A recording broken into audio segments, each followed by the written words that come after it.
دیمۆی نەوڕەسەی مەمانش نەدی ئەبرۆی سەیف ئازای کەمانش نەدی.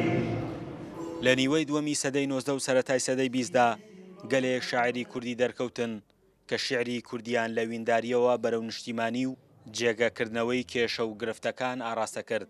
لەو نێوەندەشدا شازادەکەی عەرشی عشق تاهیر بەگی جاف بوویە ئەوینداری خانەقای عیشق و هەموو سنوورەکانی لە وەسف و وێناکردنی یار و مەعشوقدا بڕی و لە قوتابخانەی ئەوینداری دامایەوە. ئەم ڕۆژ لێرە بۆ ئەوەی لە ناو گەنجینەی پڕ لە دووڕی بە نرخی مێژووی ئەم ناوچەیەدا یاقوتێکی سەنگین بخێنە بەرچاوان، ئەویش شاعری دڵتەڕ و جوانپەرست شازادەی عەرشی عیشق تاهیربەگی جاف. شارەزایانی مێژووی ئەدەبی هەڵەبجە دەڵێن لەگەڵ ئەوەی هەڵەبجە مەڵبەندێکی حکومڕانی بووە، مەڵبەندێکی شیعریش بووە. تاهیربەگی جاف لە بواری وەسف و ئەوینداریدا پێشەنگ بووە.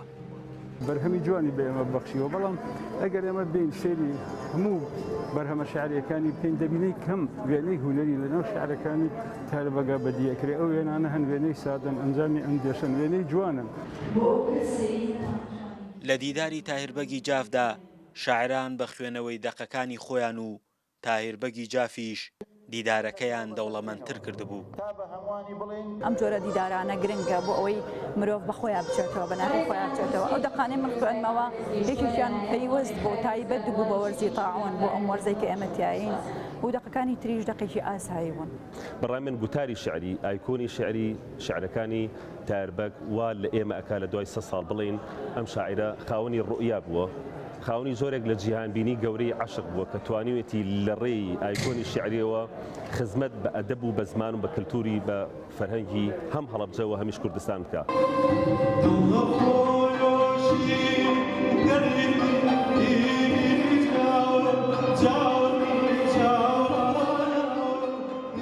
لەبەر ئەوەی شارەزایەکی زۆری لە زمانەکانی کوردی و عەرەبی و فارسیە بووە، چەندین شعری بەو زمانانەش نووسیوە، لای هونەرمەندانیش کراونە تا بەرهەمی هونەری.